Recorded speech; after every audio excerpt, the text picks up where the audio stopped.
Você sabe com quem está falando? Essa é uma das frases em que o verdadeiro significado vai muito além da soma das palavras utilizadas. Quando alguém te pergunta, você sabe com quem está falando? Ele não quer saber se você de fato o conhece. Ele está lançando uma ameaça. Olha, pensa bem, olha com quem você está falando. Faça as contas, analise para ver se você quer de fato arrumar essa confusão comigo. Faça os cálculos, porque talvez esse conflito não esteja no seu melhor interesse. E certamente essa é uma reflexão que poderia ter beneficiado muito os nossos personagens da leitura de hoje. É interessante como muitas vezes as pessoas fazem muitos cálculos diante dos conflitos quando esses conflitos são interpessoais. Quando estão em conflito com uma outra pessoa, estão sempre calculando para ver se aquela confusão, se aquele conflito vale a pena, se eu me oponho ou não, se eu me calo ou não, mas muitas das vezes não fazem os mesmos cálculos, não têm a mesma sabedoria, quando se colocam, às vezes, na posição de conflito com o Senhor. E certamente o Senhor, nosso Deus, é alguém que você não quer como inimigo. É alguém que nem de longe faz sentido nenhum se opor a ele. Mas vez após vez, história após história, nós estamos diante de pessoas que se esquecem da grandiosidade do Senhor, se opõem a ele e são lembrados de que o Senhor é soberano em todo o tempo e que não vale a pena se opor à vontade de Deus. Hoje, a nossa leitura nos levou do capítulo 20 e 21 do primeiro livro dos Reis. E nós temos uma coisa interessante. Nós temos um conflito, uma guerra entre Israel e Samaria. Israel e Samaria não, Israel e a Síria, né? Samaria é a capital de Israel, então temos um conflito entre a Síria e Israel, em que os dois saem derrotados, porque em momentos diferentes os dois se opõem à vontade de Deus. Os dois estão guerreando entre si, mas os dois acabam se opondo ao Senhor e saem derrotados por isso. Olha o que acontece na nossa leitura. O texto começa nos apresentando que Ben-Hadad, rei da Síria, reúne outros 32 reis aliados e cercam a cidade de Samaria para tomar a cidade. Acabe é colocado diante de uma situação de derrota certa. Ben-Hadad manda mensageiros que dizem para Acabe o seguinte: olha, perdeu, você não tem nenhuma chance nesse conflito, o seu ouro é meu, suas mulheres são minhas, seus filhos serão meus, entregue tudo. E Acabe faz a conta. Você sabe com quem está falando? Ele faz as contas e ele vê que de fato ele não tinha chance nesse conflito e ele responde: não, tudo bem, tá tudo certo, perdi, é tudo seu.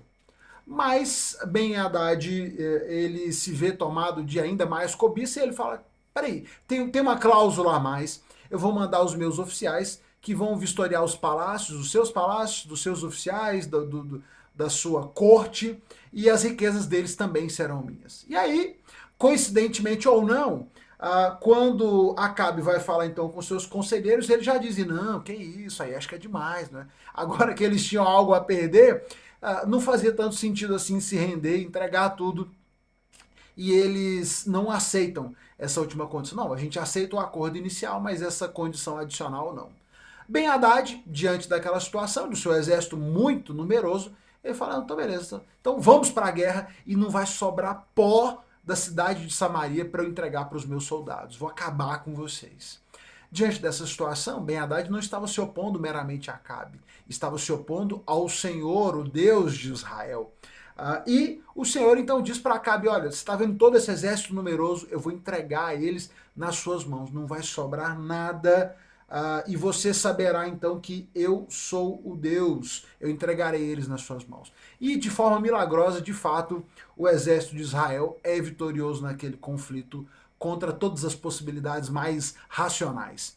O exército da Síria, o rei da Síria consegue fugir com alguns dos seus oficiais, e eles então depois, refletindo depois da derrota, chegam à conclusão: o problema é que os deuses de Israel são fortes no monte, a gente lutou com eles no monte, a gente tem que lutar com eles na planície, porque lá os deuses deles não têm poder.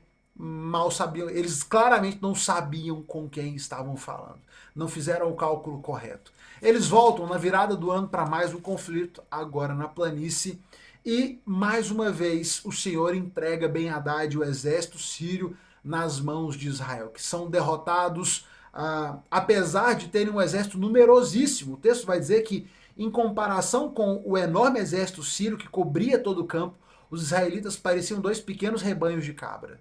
Era um grupo muito pequeno de soldados comparado com o exército da Síria, mas eles foram vitoriosos. O Senhor foi vitorioso e mais uma vez o Senhor provou quem ele era, provou que era o Deus de Israel todo-poderoso e que Ben-Hadad, o rei da Síria, claramente não sabia com quem estava falando. Mas aí acontece algo interessante, em que Ben-Hadad, derrotado, tenta negociar com Acabe. Não me mate, vamos tentar fazer um acordo aqui que vai ser proveitoso para todo mundo, eu tenho muitas coisas que eu posso te oferecer.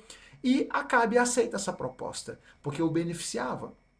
E ele, ao invés de cumprir a determinação de Deus, a palavra de Deus, de que destruiria o exército da Síria, ele acaba fazendo um acordo de paz ali no final e fica de bem com Ben-Hadad. E agora a ira de Deus se volta contra Acabe.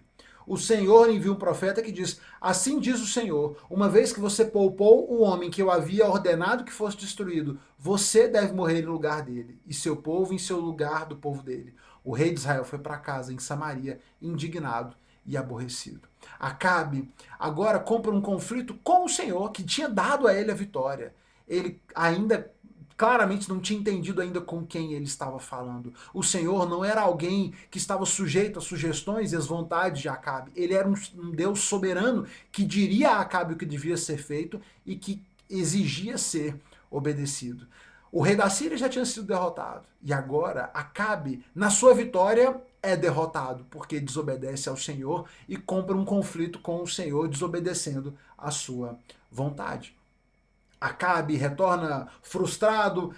No capítulo 21 nós temos mais uma das demonstrações de maldade, de cobiça por parte de Acabe, em que ele bota na cabeça que ele queria um vinhedo que ficava ali perto do seu palácio, o dono não quis vender, Jezabel, sua esposa, então faz uma trama com os líderes da cidade, daquele terreno em que ele queria tomar posse, faz com que o dono seja morto. Acabe, assim que o dono daquele terreno é morto, Acabe vai se apossa daquele terreno, e o Senhor mais uma vez envia Elias, o profeta Elias é enviado mais uma vez para emitir mensagem de julgamento, de juízo sobre Acabe por causa da sua maldade, e o Senhor vai dizer: olha, eu trarei desgraça sobre você, sobre a sua família, exterminarei, destruirei todos os seus descendentes, os cães devorarão o seu corpo, o corpo da sua esposa Jezabel.